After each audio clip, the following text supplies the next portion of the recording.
Assalamualaikum warahmatullahi wabarakatuh. Perkenalkan, saya Ayla Nestira Hiwita, Prodi Pendidikan Agama Islam semester 4A.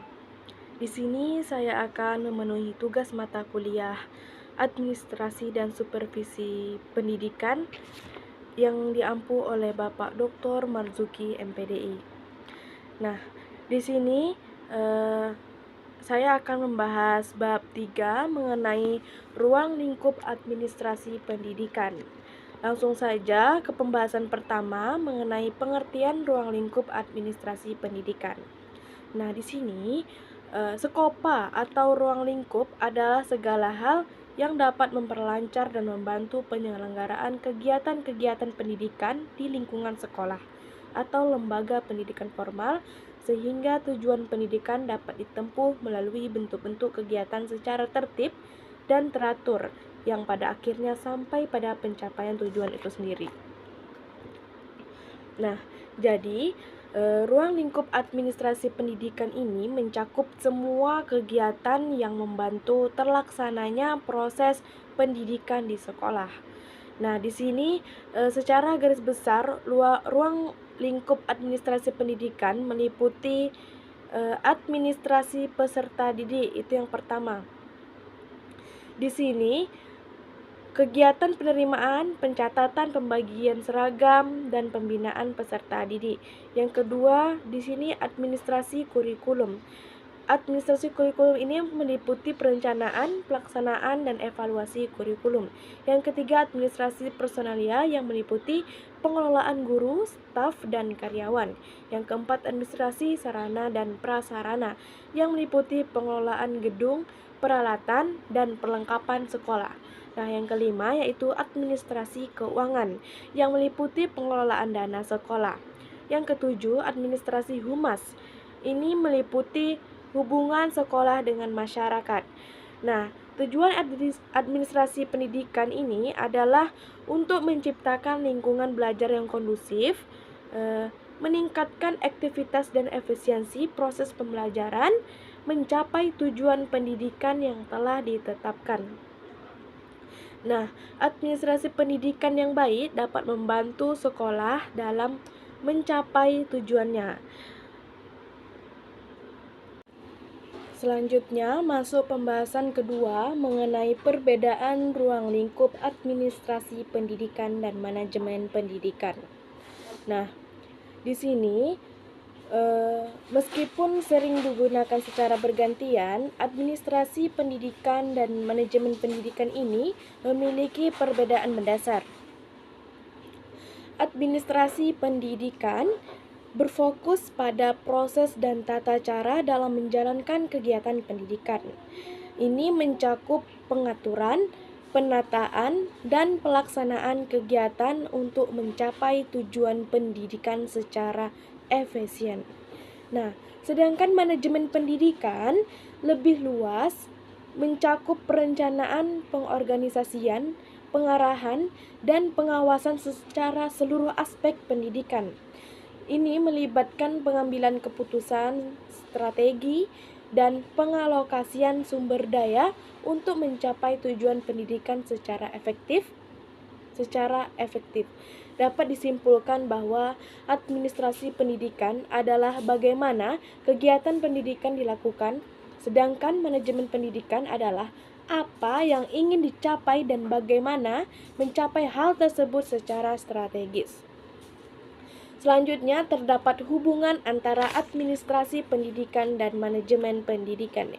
Di sini dapat dilihat bahwa administrasi pendidikan seperti mesin yang menjalankan kegiatan pendidikan, sedangkan manajemen pendidikan ini seperti sopir yang mengarahkan dan mengatur mesin tersebut. Nah, manajemen berada di level yang lebih strategis. Manajemen ini menentukan tujuan dan arah, sedangkan administrasi menjalankan tugas-tugas operasional untuk mencapai tujuan tersebut. Nah, keduanya penting untuk mencapai tujuan. Tanpa manajemen yang baik, administrasi akan berjalan tanpa arah. Tanpa administrasi yang efektif, manajemen tidak akan dapat terlaksana dengan baik, Contohnya administrasi, menyusun jadwal pelajaran, mengatur ruang kelas, dan mengurus administrasi siswa. Nah, contoh manajemen yaitu menentukan kurikulum, strategi pembelajaran, dan target pencapaian siswa. Jadi, dapat disimpulkan bahwa administrasi dan manajemen pendidikan adalah dua sisi mata uang yang saling terkait dan penting untuk mencapai tujuan pendidikan secara efektif dan efisien. Baik, sekian dari pembahasan yang telah saya sampaikan. Kurang dan lebih saya mohon maaf. Saya akhiri. Wabillahi taufiq wal hidayah. Wassalamualaikum warahmatullahi wabarakatuh. Assalamualaikum warahmatullahi wabarakatuh. Perkenalkan, saya Aila Nestira Hiwita, Prodi Pendidikan Agama Islam semester 4A. Di sini saya akan memenuhi tugas mata kuliah Administrasi dan Supervisi Pendidikan yang diampu oleh Bapak Dr. Marzuki MPDI. Baik, langsung saja masuk ke bab 2 mengenai peran dan tanggung jawab administrasi pendidikan. Nah, yang pertama ada peran administrasi pendidikan. Peran administrasi pendidikan meliputi kegiatan-kegiatan yang berhubungan dengan pengelolaan pendidikan. Nah, administrasi pendidikan juga mencakup berbagai kegiatan seperti perencanaan, pengorganisasian, pengarahan, pelaporan, koordinasi, pengawasan, dan pembiayaan. Tujuannya adalah untuk mencapai tujuan pendidikan secara efektif dan efisien dengan memanfaatkan sumber daya yang tersedia, baik personel, material, maupun spiritual. Nah, administrasi pendidikan juga dikenal sebagai manajemen pendidikan yang sangat penting untuk menjamin kelancaran dan optimalisasi seluruh kegiatan pendidikan. Nah, jadi administrasi pendidikan merupakan aspek penting dalam pengelolaan pendidikan dengan menerapkan prinsip-prinsip administrasi. Diharapkan tujuan pendidikan dapat tercapai secara optimal. Selanjutnya, terdapat bidang-bidang yang tercakup di dalam proses kegiatan administrasi pendidikan. Nah, di sini dapat dilihat yang pertama dari administrasi tata laksana sekolah.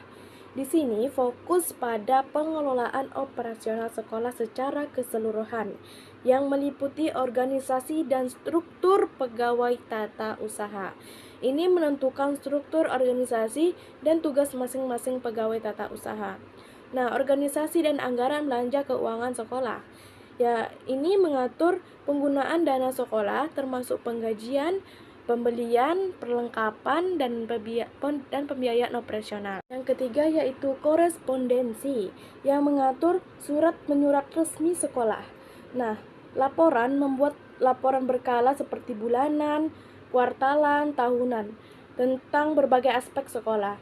Nah, yang kepegawaian mengatur proses kenaikan pangkat atau mutasi, penempatan, dan pemberhentian pegawai. Nah, di sini juga pengisian buku. Ini melakukan administrasi dokumen seperti buku pokok, klaper, rapor, dan lainnya. Nah, yang kedua ada administrasi murid. Ini fokus pada pengelolaan dan pengembangan siswa yang meliputi organisasi dan perkumpulan murid. Ini mendukung kegiatan ekstrakurikuler dan organisasi siswa. Nah, yang kedua ada kesehatan dan kesejahteraan murid yang menangani masalah kesehatan siswa dan memastikan kesejahteraan mereka. Yang ketiga ada penilaian dan pengukuran kemajuan murid. Di sini mengevaluasi dan memantau perkembangan belajar siswa. Yang keempat ada bimbingan dan penyuluhan. Ini memberikan bimbingan dan konseling kepada siswa untuk membantu mereka dalam proses belajar dan perkembangan pribadi. Nah, yang ketiga ada pembinaan pengajaran. Di sini fokus pada meningkatkan kualitas pembelajaran dan pengembangan profesional guru yang meliputi usaha membangkitkan semangat guru dan pegawai. Menilai hasil pendidikan. Di sini mengevaluasi dan memantau hasil belajar siswa. Dan yang terakhir meningkatkan mutu dan pengalaman guru. Di sini memberikan pelatihan dan pengembangan profesional kepada guru. Nah, di sini administrasi pendidikan memiliki peran yaitu yang pertama ada perencanaan, pengorganisasian, yang ketiga pengordinasian, yang keempat pembiayaan, dan yang terakhir yaitu penilaian. Nah, sebelum masuk ke organisasi, yang pertama yaitu masuk ke perencanaan. Di sini, perencanaan adalah pemilihan dari sejumlah alternatif tentang penetapan prosedur pencapaian serta perkiraan sumber yang dapat disediakan untuk mencapai tujuan. Nah, di sini sumber yang dimaksud adalah sumber manusia, material, uang, dan waktu. Nah, yang kedua, pengorganisasian. Pengorganisasian di sini proses untuk memilih dan memilah orang-orang yaitu guru dan personel sekolah lainnya serta mengalokasikan prasarana dan sarana untuk menjunjung tugas orang-orang itu dalam rangka mencapai tujuan sekolah. Nah, yang ketiga, pengkoordinasian. Pengkoordinasian ini usaha untuk menyatupadukan kegiatan dari berbagai individu atau unit di sekolah agar kegiatan mereka berjalan selaras dengan anggota atau unit lainnya dalam usaha mencapai tujuan sekolah. Nah, yang keempat yaitu pembiayaan atau disebut juga dengan budgeting. Nah, di sini kegiatan sekolah ini mendapatkan biaya serta mengelola anggaran pendapatan dan belanja pendidikan. Nah, di sini dimulai dari perencanaan biaya usaha untuk mendapatkan dana yang mendukung rencana penggunaan serta pengawasan. Nah, yang terakhir yaitu penilaian. Di dalam penilaian, dalam waktu-waktu tertentu, sekolah pada umumnya atau anggota organisasi seperti guru, kepala sekolah, dan murid pada khususnya harus melakukan penilaian tentang beberapa jauh tujuan yang telah ditetapkan atau tercapainya. Nah, di sini yang dimaksud dengan penilaian yaitu memperoleh dasar bagi pertimbangan apakah pada akhir suatu periode pekerjaan tersebut berhasil atau tidak, atau menjamin cara bekerja yang efektif atau efisien, dan memperoleh fakta-fakta tentang kesukaran dan untuk menghindarkan situasi yang dapat merusak. Ya, materi yang kedua membahas tentang tanggung jawab administrasi pendidikan. Nah, di sini ada peran penting dalam administrasi pendidikan yang memiliki tanggung jawab besar dalam keberhasilan proses pendidikan. Nah, tanggung jawab utama yaitu meliputi perencanaan, perorganisasian, penggerakan, pengawasan, pengarahan, koordinasi, dan terakhir evaluasi. Nah, yang pertama masuk ke tanggung jawab atau planning. Tujuan perencanaan ini yaitu menentukan tujuan pendidikan, menentukan bidang dan fungsi unit kerja, menetapkan jangka waktu metode, alat, evaluasi, dan sumber dana. Pentingnya perencanaan ini karena perencanaan ini merupakan langkah awal dan syarat mutlak bagi keberhasilan setiap organisasi. Nah, yang kedua, tanggung jawab organisasi atau organizing.